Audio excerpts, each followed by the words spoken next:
आधा WBBL हो चुका है और इंडियंस जो है वो काफी धड़ाकेदार फॉर्म में आ चुके हैं। मेरे हिसाब से इससे बेटर हफ्ता इंडियंस के लिए रहा ही नहीं WBBL में। आइए इस हफ्ते की चर्चा करते हैं Indians in the WBBL the outside view, presented by our digital sports fantasy partner Fantasy Akhada के साथ।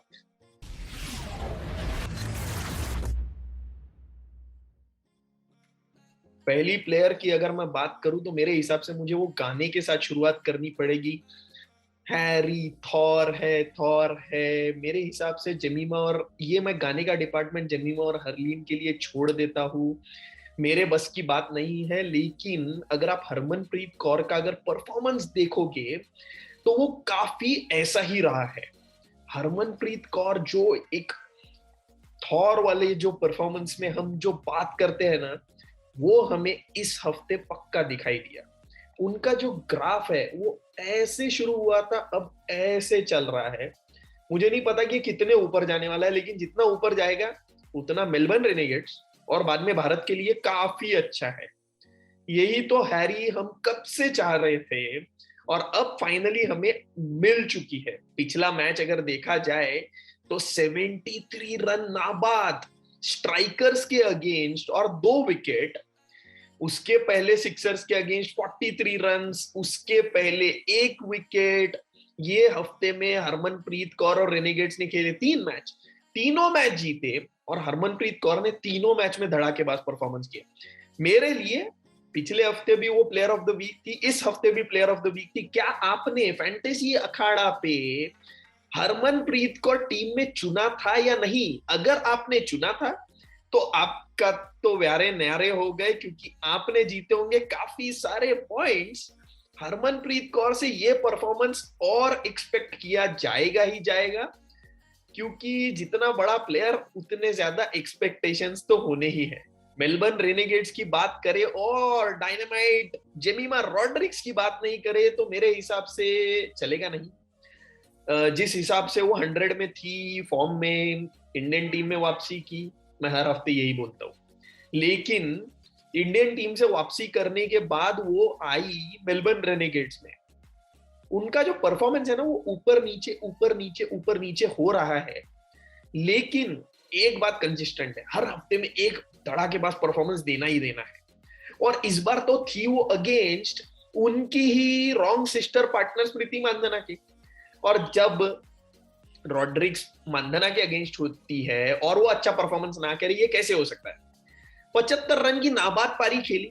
जी हाँ, मानधना भी गुस्से में आ गई, उन्होंने भी अच्छी पारी खेली, लेकिन रेनेगेट्स को जीत तो रॉड्रिक्स ने ही दिलाई। प्लेयर ऑफ द मैच थी उस मैच में।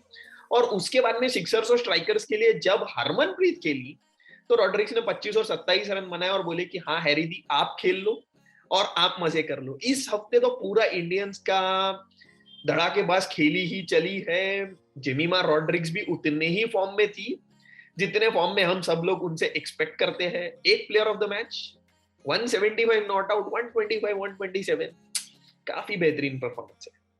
मिलते हैं रॉन्ग सिस्टर की अदर हाफ स्मृति मानधना से।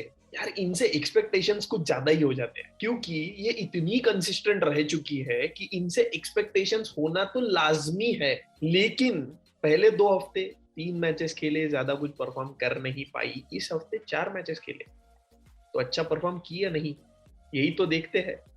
4 मैचेस में अगर देखा जाए तो मानधना ने 3 64 3 50 ऐसे खेला है। चलो 2-3 की बात नहीं करते, क्योंकि मानधना से खराब परफॉर्मेंस एक्सपेक्ट कम ही करते हैं, तो थोड़ा बहुत ऊंच नीच तो चलती ही है। इस बार बात करेंगे 64 और 50 की। 64 तो मैंने आपको बोला है रेनेगेट्स के खिलाफ मारा था, लेकिन जैसे ही मानधना आउट हुई थंडर के बैंड बज गया और थंडर खुद ही आउट हो गई और रेनेगेट्स इजीली जीत गया।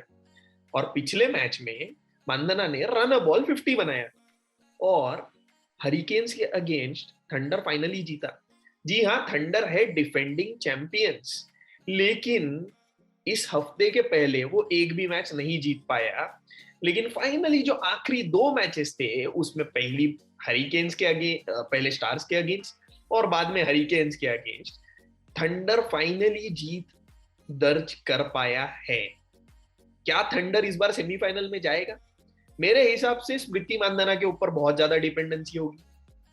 पहले 2 हफ्ते की अगर हम परफॉर्मेंस देखिए तो किसी ने भी उनको फैंटेसी अखाड़ा टीम में लिया नहीं होगा, लेकिन जिन्होंने गलती से भी ले लिया था उनके व्यारे न्यारे हो गए, क्योंकि 4 मैच में से अगर आपने उनको 2 मैच में लिया है तो उनका परफॉर्मेंस काफी अच्छा रहा है और आपने जीते होंगे बहुत सारे पॉइंट्स। फाइनली मिलते हैं हरफन मौला दीप्ति शर्मा से। मैं फाइनली इसलिए बोलूंगा क्योंकि मैं हर बार गेंदबाज दीप्ति शर्मा से मिलवाता हूँ, इस बार मैं हरफन मौला दीप्ति शर्मा से मिलवाऊंगा, क्योंकि खेले उन्होंने 4 मैचेस है इस हफ्ते, उसमें से आखिरी 2 मैचेस में जो जीत हुई है उसमें उन्होंने 3 विकेट और 3 विकेट लिए हैं।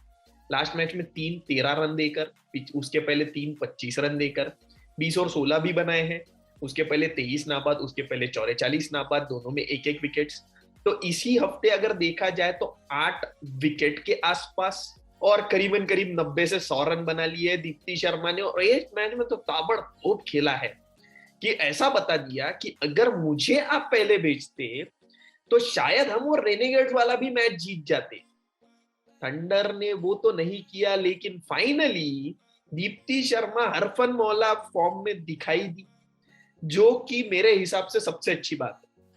और वही भारतीय टीम भी देखना चाहेंगी और अभी सिडनी थंडर भी देखना चाहेंगी, क्योंकि डिफेंडिंग चैंपियन से भाई जीतना तो बनता है। थंडर से चलते हैं सिक्सर्स की तरफ। राधा यादव कंसिस्टेंट परफॉर्मर, लेकिन वो एक स्पाइक भी नहीं दिख रहा है और डाउनफॉल भी नहीं दिख रहा है, वो एक बीच में चल रही है कि हाँ हर मैच में 1 विकेट 2 विकेट 3 विकेट नहीं हो रहा है, बट हाँ 1 विकेट 2 विकेट चल रहा है। इस हफ्ते भी 2 मैच खेले, सैटरडे संडे, पहले 1 विकेट फिर 2 विकेट, दूसरे विकेट काम आया क्योंकि सिक्सर्स जीता, लेकिन शायद वो अलीसा हीली की वजह से जीता। लेकिन राधा यादव का परफॉर्मेंस काफी कंसिस्टेंट रह रहा है, मेरे हिसाब से वो काफी अच्छी बात भी है, लेकिन वो एक स्पाइक जो ऊपर चाहिए ना वो भी लगेगा, क्योंकि वो ही दर्शाएगा कि आप ऐसे प्लेयर हो जो मैच जिता भी सकते हो। कंसिस्टेंट परफॉर्मर तो काफी सही खेल ही रहे हैं, पर T20s में एक बहुत स्पाइक भी लगता है। तो राधा के दिमाग में ये तो जरूर होगा कि एक मैच ऐसा हो जाए जिसमें मैं 3 विकेट 4 विकेट ले लूं और फिर 1-2 विकेट लेती रहूं तो अच्छा ही रहेगा। सिक्सर्स की दूसरी प्लेयर की बात मैं इतने आराम से इसीलिए कह रहा हूँ कि जब भी मैं इनकी बात करता हूँ तो मुझे फुल ऑन एक्साइटमेंट होता है। ये ऐसी प्लेयर है जो ताबड़तोड़ मारे जाती है, बॉलर्स को नहीं समझ में आता, किसी को भी नहीं समझ में आता कि चल क्या रहा है। लेकिन इस बार हमने जो देखा, इनको डिमोट कर दिया है। जी हाँ, शेफाली वर्मा को आज तक शायद मुझे याद नहीं है मैंने कभी उनको मिडिल ऑर्डर में खेलते हुए भी देखा है। कभी डोमेस्टिक में खेले होंगे शायद 3-4 साल पहले, लेकिन उन्होंने मिडिल ऑर्डर में कभी नहीं खेला है। लेकिन एलिस पेरी फिर से ऊपर गई, शेफाली वर्मा को डिमोट कर दिया 5 नंबर पे, और शेफाली वर्मा मेरे हिसाब से वो नंबर पे तो खेल ही नहीं पाई। ठीक है, ओपनिंग में इट इज हिट और मिस, या तो छक्का बैठेगा या तो आउट होंगी, लेकिन मिडिल ऑर्डर में काफी, क्योंकि बॉल सॉफ्टर हो जाता है, ठीक है T20 में उतना नहीं भी होगा, लेकिन एक डिफरेंट बॉल गेम खेलना पड़ता है जब आप मिडिल ऑर्डर में आते हो और जब आप ओपन करते हो तो डिफरेंट बॉल गेम होता है। सिक्सर्स ने शायद पेरी को ऊपर डाल के उनके हिसाब से अच्छा किया होगा, लेकिन शेफाली वर्मा के साथ काफी बुरा हो रहा है ऐसा मुझे लगता है। इस हफ्ते 2 मैच खेले, 20 रन 8 रन, ठीक है शेफाली का फॉर्म अच्छा नहीं चल रहा है। पिछले हफ्तों में भी उन्होंने काफी अच्छा परफॉर्मेंस नहीं किया था, उसके पहले 2 डक्स थे, उसके पहले 57 बनाया था, लेकिन मेरे हिसाब से she needs to bat at the top of the order. That is the need of the hour for her at least. I don't know what exactly Sixers are thinking about, लेकिन Shafali should be batting at the top of the order.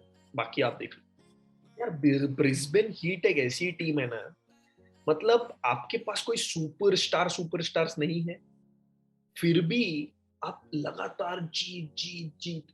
मुझे तो कभी नहीं समझ में आया कि इन्होंने 2 WBL टाइटल कैसे जीती, और अभी भी जीते ही जा रही है 3 में से 2 मैच जीत चुकी है।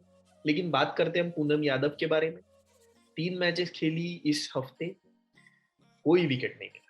0 for 26 against hurricane, 0 for 24 against hurricane, 0 for 9 against stars. क्यों 0 for 9? क्योंकि स्टार्स ने इनको फाइनली हरा दिया। जो बाकी 2 मैचेस थे ये जीत चुके थे, लेकिन जीते भी पूनम यादव का परफॉर्मेंस, जब तक आप विकेट कॉलम में विकेट ना देखो ना, तब तक आपको ऐसा लगता है कि यार परफॉर्मेंस अच्छा नहीं है। लेकिन अगर आप रन्स देखो तो इन्होंने 6 या कम के रन रेट के हिसाब से दिया है, लेकिन मेरे हिसाब से वो इम्प्रूव होना चाहिए, much needed. Poonam Yadav need to perform better because you are fighting for the 2 spinner slot in the India 11। अगर आप परफॉर्मेंस अभी अच्छा नहीं दोगे तो राजेश्वरी का तो स्लॉट फिक्स ही है, राधा यादव कंसिस्टेंट परफॉर्मेंस कर रही है, एकता बेश, स्नेहा राणा, डोमेस्टिक सीजन भी चालू हो चुका है, स्नेहा राणा रेलवेज की तरफ से खेल रही है। तो ये जो मिक्स एंड मैच है ये काफी इंपॉर्टेंट रहेगा और ये उनके दिमाग के ऊपर भी खेलेगा। चलिए मिलते हैं फाइनल प्लेयर के साथ इस हफ्ते की, वो है Richa Ghosh. Of course Hobart hurricanes के लिए खेल रही है, नंबर 4 नंबर 5 पर बैटिंग कर रही है। इस बार एक पर्टिकुलर मैच में प्रीस्ट थोड़ी इंजर्ड हो गई तो उन्होंने कीपिंग भी संभाली, जो कि इंडिया देख रही है कि विकेट कीपर और बैटर रिचा घोष के लिए काफी अच्छा हफ्ता नहीं बोल सकते हैं रिचा के लिए। एक ही मैच जीती है होबार्ट हरिकेन्स, उसमें 24 नाबाद बनाए हैं रिचा ने, बाकी दूसरे मैचेस में 22, 16 और 3।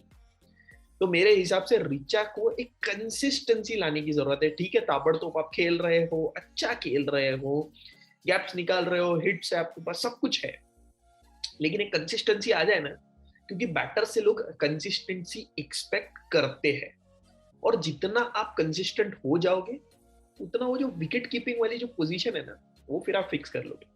नहीं तो यास्तिका है, तानिया भी अच्छा परफॉर्म कर रही है डोमेस्टिक में, ये लोग आपके ही स्लॉट के लिए आ रहे हैं। अगर आपने एक स्लॉट ले लिया है तो वो फिक्स रखना चाहिए। रिचा घोष के दिमाग में ये सब कुछ होगा, 18 साल की है, काफी बड़ा करियर है अपने अहेड पे, लेकिन 4 मैचेस अगर इस हफ्ते के देखे जाए तो रिचा का परफॉर्मेंस उतना अच्छा नहीं था।